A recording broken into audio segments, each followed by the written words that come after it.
U.S. consumer prices increased 0.2% in October after 2 straight months of declines. Joining me to discuss this is Joel Naroff, President and founder of Naroff Economic Advisors in the U.S. So Joel, were you expecting this rise in inflation today? The increase was a little bit more than I expected, though it was the consensus. The key was that gasoline prices rose, and some other sources seem to have them down. But that notwithstanding, I think the key is that excluding energy and excluding food and energy, prices were up.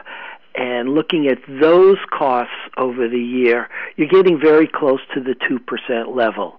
So the headline number was pretty much at consensus, and the details really followed with that as there were small increases in a lot of areas.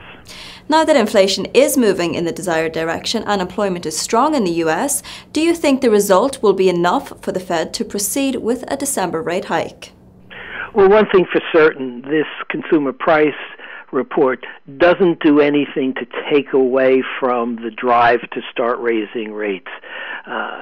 Inflation may not be high when you include food and energy, but as we go through this year, we're likely to see that energy decline begin to dissipate, and as we get to the spring and even the summer of next year, a lot of those declines will almost disappear.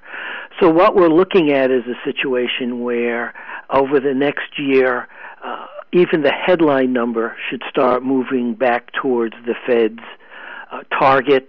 Excluding food and energy, it's close to it. So this report really supports a move in December, and it does nothing really to take away, at least my belief, that they're going to do that. Minutes will be released tomorrow from the FOMC's October meeting. What are you expecting to learn from the minutes?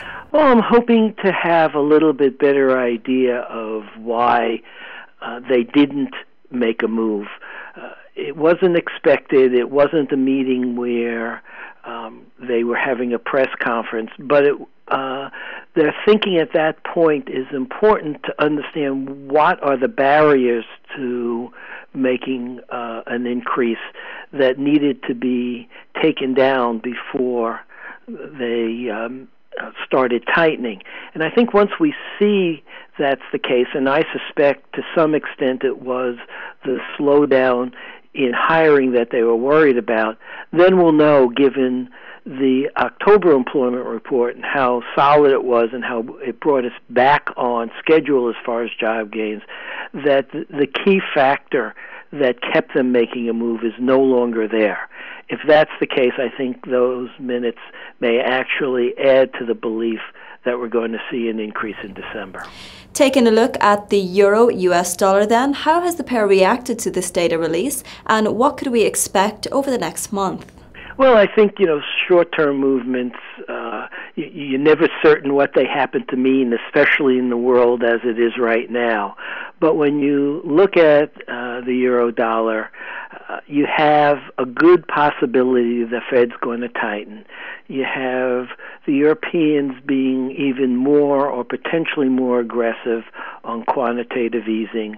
And so you have the likelihood of the gap between U.S. rates and European rates widening further. That only argues for some additional strengthening in the dollar.